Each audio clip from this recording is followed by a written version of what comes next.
இப்ப கிட்டத்தட்ட எனக்கும் அப்படி ஒரு நிலைமை தான் சார். ரங்கநாதன் சாரோட வாழ்க்கையில இப்படி ஒரு இரண்ட பக்கம் இருக்கும்னு நான் நினைச்சு கூட பார்க்கல. இப்பதான் டெய்லி பேப்பர்ல படிக்கிறோமே, கல்யாண மன்னன் கைது அப்படி இப்படின்னு. அந்த மாதிரி ஒரு மோசடி ஆசாமி அந்த ரங்கநாதனும் இருந்திருக்கான் கண்ணா. இதெல்லாம் தெரிஞ்சதும், ஏன்னா ரங்கநாதா இப்படி ஒரு துரோகம் பண்ணிட்டியே அப்படின்னு கோவமா அவன் சட்டையை பிடிச்சேன். அவன் செஞ்ச துரோகத்தை ஒத்துட்டு இருந்தா கூட பரவாயில்ல, எது வாலிப வயசு தப்பு பண்ணிட்டான்னு நமக்கு நாமே சமாதானப்படுத்திக்கலாம். ஆனா அந்த பையன் என்ன உளற கோயந்தா, ஏதோ டிவி சீரியல் பாத்தியா, அதுல வர கதையான்னு கேட்டான். அப்படியே கோத்த நாள் அற விட்டுட்டு அப்படியே வெளியே வந்துட்டேன்.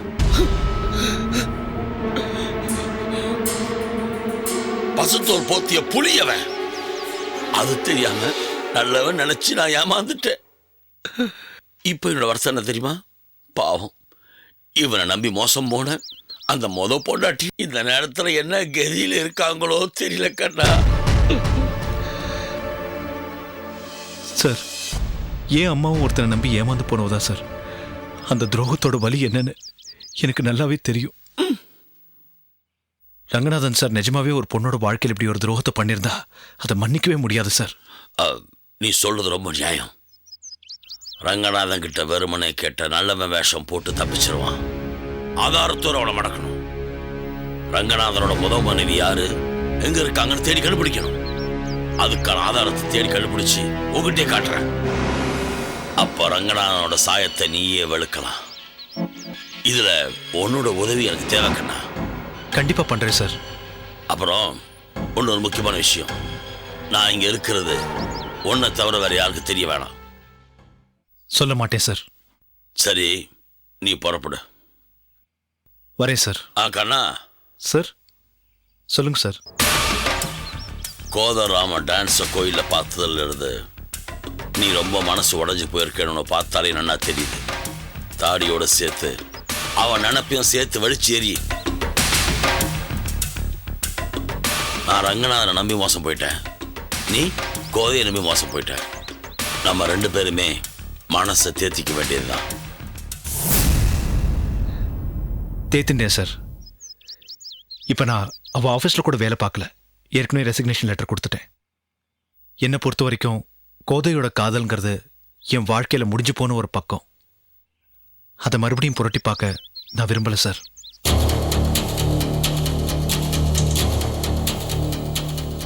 சபாஷ், இதான் உங்ககிட்ட நான் எதிர்பார்த்தேன். அந்த பெருமாள் உனக்கு துணை இருப்பார். போயிட்டு வா கண்ணா. வரேன் சார்.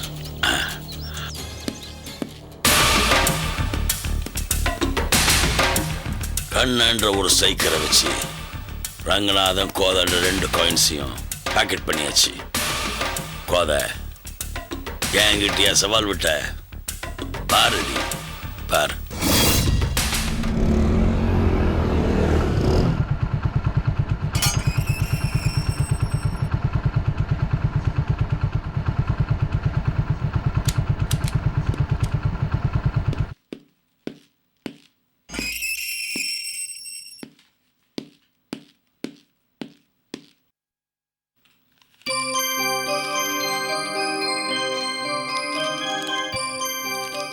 வாக்கண்ணா.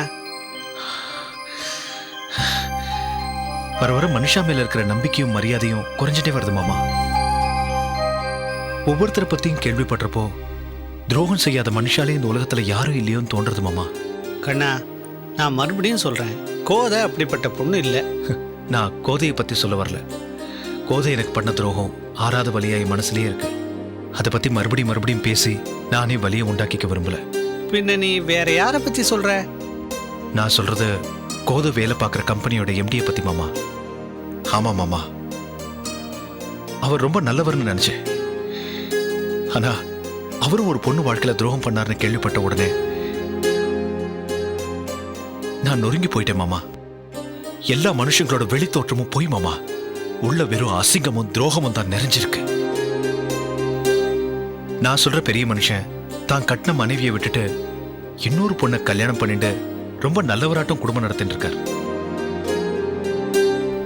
இந்த விஷயம் அந்த பொண்ணோட அண்ணாவுக்கு தெரிஞ்சு அவர்கிட்ட போய் கேட்டதுக்கு அந்த மாதிரிலாம் இல்லவே இல்லைன்னு அந்த பெரிய மனுஷன் சத்தியம் பண்ணிருக்கார். தகுந்த ஆதாரங்களை கலெக்ட் பண்ணிட்டு அந்த மனுஷனை தண்டிக்கணும்னு அந்த பொண்ணோட அண்ணா என்கிட்ட சொன்னார். அவர் சொன்னதை கேட்டதுல இருந்து அப்பாவை கண்டுபிடிக்கணும்ன்ற எண்ணம் எனக்கு மறுபடியும் வந்திருக்கு. அந்த ஆளை கண்டுபிடிச்சு தண்டிக்கணும். அவர் இனிமே வாழ்க்கையில யாருக்குமே துரோகம் நினைக்க கூடாது.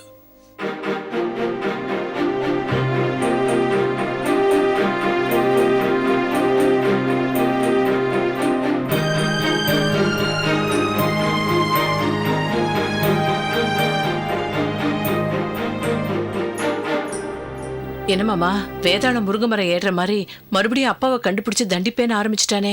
நீ ஏன் கவலைப்படுற? கண்ணனுக்கு உங்க ஆத்துக்காரரை பத்தி அடையாளம் எதுவுமே தெரியாது. அவன் என்கிட்ட கேட்டான், நான் எதுவுமே சொல்லல.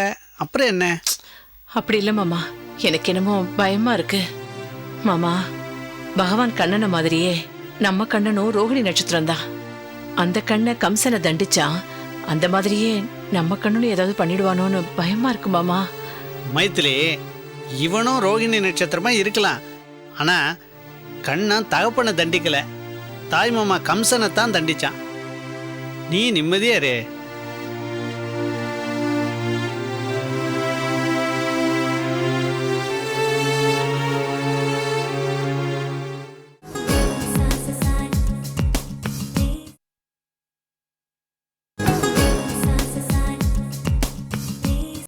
Excuse me, May I come in? யாரு ஒரு கேஸை டீப்பா ஸ்டடி பண்ணிட்டு இருக்கும்போது வந்து டிஸ்டர்ப் பண்றது? நான் தாண்டா கோவிந்தன். வா கோவிந்தா, உக்காரு. சாரி வரதா, வழக்கமாக நீ இந்த நேரத்தை தூங்கிட்டு இருப்ப, எழுப்பலான்னு வந்தேன். நீ என்ன அதிசயமாக கேஸ் கட்ட பார்த்துட்டு இருக்க? என்ன விசேஷம் அதை சொல்லு முதல்ல. ஒதுங்க இடம் இல்லாமல் நிற்க நிழல் இல்லாமல் நடுத்தருவில் நிற்கிறேன். அதுதாண்டாப்பா இப்போ விசேஷம். அடப்படா, ஒரு பவர் ஆஃப் அட்டர்னி பத்திரத்தில் மாப்பிள்ளை கிட்ட கையெழுத்து வாங்க துப்பு இல்லை உனக்கு. பெருசா பேச வந்துட்டான். அந்த பத்திரத்தில் மட்டும் நீ கையெழுத்து வாங்கியிருந்த நீ நடுத்தருவில் நின்று இருக்க மாட்ட, அந்த ரங்கநாதன் நின்று இருப்பான். சரி, அதை விடுப்பா. மாலதி இப்படி சேம் சேரி கோல் போடுவான்னு நான் எதிர்பார்க்கவே இல்லடா.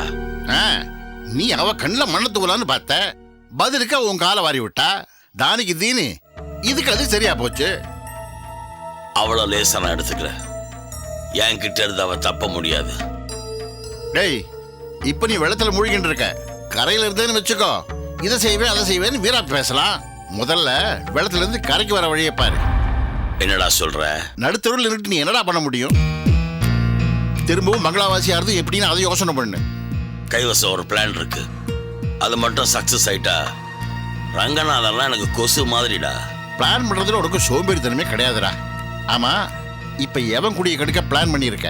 அது சஸ்பென்ஸ். காரியம் முடியறதுக்கு எனக்கு கொஞ்சம் லீகல் அசிஸ்டன்ஸ் தேவைப்படுது. அப்ப நீ தான் எனக்கு லீகல் அட்வைசர். கணிசமா ஒரு தொகை கொடுத்துறடா கமிஷனா. எங்க கிடைக்கும்? ஏற்கனவே பழைய பாக்கி அப்படியே நிலுவையில் இருக்கு. உன்னை இப்ப கேட்கவும் முடியாது. நீயே இப்ப நடுத்தருவில் நிக்கிற. உண்மைதானடா சொன்னேன், அதுக்கே இப்படி முறைக்கிற? சரி, உன் பிளான சொல்லாட்டா போகுது. இப்ப என்னதான் பண்ண போற? ஒரு ஐடியாவாவது கூடண்டா. சுருக்கமா சொன்னா தலையை வெட்டி மாத்த போற. பாவி, குறையா செய்ய போற? புத்தியை உபயோகிக்க தெரியாதவன் தான் கத்தி உபயோகிப்பான். கொஞ்சம் புரியும்படியா சொல்லேன்டா. இப்ப என்கிட்ட பாஸ்போர்ட் கிடையாது. உன் பாஸ்போர்ட்டை யூஸ் பண்ணி நான் வெளிநாட்டுக்கு போகணும்னா என்ன பண்ணுவேன்? உன் பாஸ்போர்ட்ல இருக்க உன் போட்டோவோட தலையை வெட்டி என் தலையை ஒட்ட போறேன். That's all. I C. ஆள் மாறாட்டமே பண்ண போறியா? மாட்டிக்கிட்டா நடுத்தருவில் நிற்க வேண்டாம், பர்மனண்டா தங்கறதுக்கு ஒரு இடம் கிடைச்சிடும். ரிஸ்க் எடுக்கலன்னா வாழ்க்கையில முன்னேற முடியாதுடா வரதா. சரி, நீ கிளம்பு. நான் கொஞ்சம் போலீஸ் ஸ்டேஷன் வரைக்கும் போக வேண்டிய வேலை இருக்கு. போலீஸ் ஸ்டேஷனுக்கா? எதுக்குடா? நம்ம நாராயணனை பிடிச்சி உள்ள போட்டு வச்சிருக்கான் ஒரு நியூசன்ஸ் கேஸ்ல. அவரை ஜாமீன்ல வெளியே கொண்டு வரணும், அதுக்கு தான் போறேன். நம்ம நாராயணனா? யார் அவன்? ஏண்டா, நம்ம நாராயணன் உனக்கு தெரியாது? அவன் உனக்கும் தோஸ்து தான்டா. நம்ம 3 பேரும் ஒன்னா சேர்ந்து பெங்களூர்ல ரேஸ் ஆட போவோமே, மறந்துட்டியா? ஓ, அவனா? டேய், அவன் என்கிட்ட 1000 ரூபா கடை வாங்கிட்டு போனான், இன்னும் திருப்பி தரலடா. நீ அவனை பார்த்தா நான் கேட்டு நான் பணத்தை கேட்டு வாங்கித்தாடா. சபாஷ், உனக்கே பாக்கி வச்சுட்டானா? எத்தனைக்கு எத்தனை தாண்டா அவன். ஆமா, நாராயணன் இப்ப எங்க வேலை பார்க்கறான்? ஆ? நீ பார்க்குற அதே வேலையை தான் அவனும் பார்க்குறான். நீ மாப்பிள்ளை சம்பாதியத்தில் நோன்பு கும்பிட்டு இருக்க, அவன் அப்பாவுக்கு வர பென்ஷனில் நோன்பு கொண்டாடிட்டு இருக்கான். அவனுக்கு குழந்தை குட்டி தான் இருக்காடா? ஒரே ஒரு பொண்ணு இருக்கா, அம்மாக்காரி புண்ணியவதி. அவ போய் சேர்ந்து ரொம்ப நாள் ஆச்சு. ஓ, அவனுக்கு ஒரு பொண்ணு இருக்காளா? என்னடா ஒன்றும் தெரியாத மாதிரி கேட்குற? முன்னெல்லாம் வீட்டுக்கு போகிற போது நீ பார்த்தது இல்லையா? அப்போ அந்த பொண்ணுக்கு ஒரு 7-8 வயசு இருக்கும், இப்போ 20 வயசு ஆறுது. ஓ, 20 வயசு இருக்குமா? ஆமா, அந்த பொண்ணு எப்படி? ஒன்று எப்படியா? புத்திசாலி பொண்ணு, நல்லா படிப்பா. நாராயணன் அவளை மேலே படிக்க வைக்கல. படிக்க வச்சிருந்தா அவள் நல்ல வேலைக்கு போயிருப்பாடா. அவ ஏன்டா வேலைக்கு போனோம்? அவளே 1000 பேருக்கு வேலை கொடுப்பாடா. என்ன சொல்ற கோவிந்தா நீ? பாஸ்போர்ட்ல தலையை வெட்டி மாத்திரன்னு சொன்னனே, அதே மாதிரி பல வருஷத்துக்கு முன்னாடி காணாம போய் ஒன்றும் கிடைக்காம இருக்கிற ஒரு பெரிய செல்வந்தகர் வீட்டுக்கு பொண்ணுக்கு பதிலா நாராயணன் பொண்ணை கொண்டு போய் நிறுத்த போறேன். டேய் வேண்டாண்டா, அவ ரொம்ப நல்ல பொண்ணுடா. அவளை ஏதாவது ஆபத்தில் கொண்டு போய் மாட்டி விட்டுறாதடா. கவலைப்படாத, நாராயணன் இன்னும் பழைய மாம்பழத்தில் அதே வீட்டில் தானே இருக்கான். ஆமா. டேய் ஒன்றும் செஞ்சிடாதடா, பாவண்டா அந்த பொண்ணு. பாவமா? எனக்கு செல்வத்தை வாரி வாரி வழங்க போற மகாலட்சுமிடாவ. என் பிளானுக்கு துருப்பு சீட்டே அவதான். நான் வரேன்.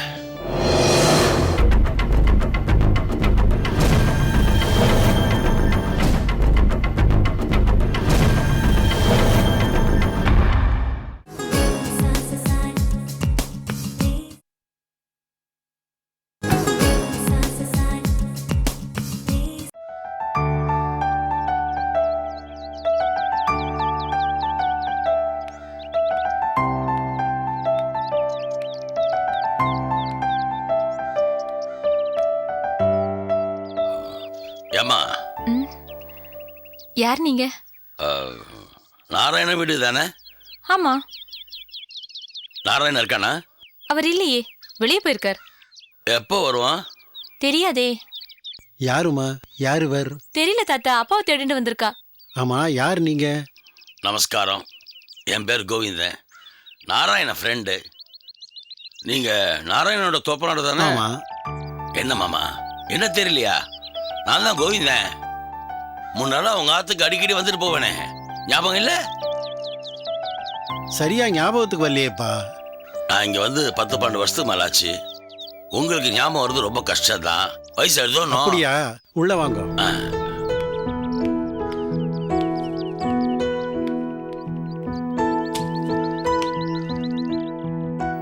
பாப்பா உட்காரு.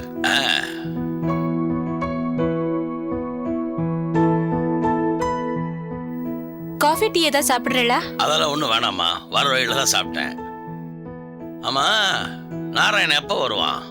யாருக்கு தெரியும்? அந்த பெருமாளுக்கு தான் வெளிச்சம். என்ன எப்படி சொல்றேன்? பின்ன எப்படி சொல்றது? அவன் போறதும் வரதும் யாருக்கிட்ட சொல்றான்? 10 நாள் வீட்டில் இருக்கான், 10 நாள் வெளியில போயிடுறான்.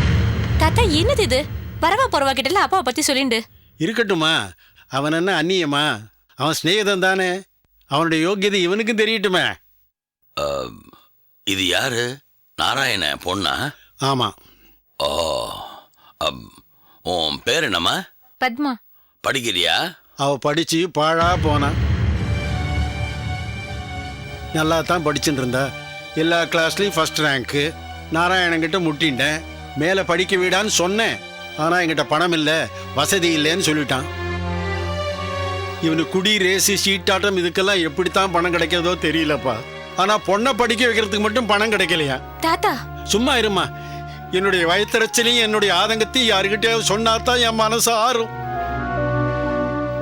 நாராயணன் அந்த காலத்திலே அப்படிதான் இருந்தான். இன்னுமா தெரிதல?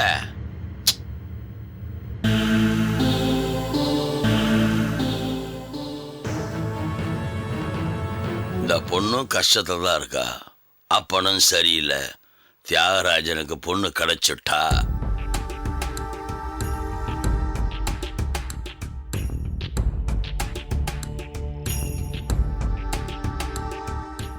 பனி துளியா நீ சமுதிரமா கலையா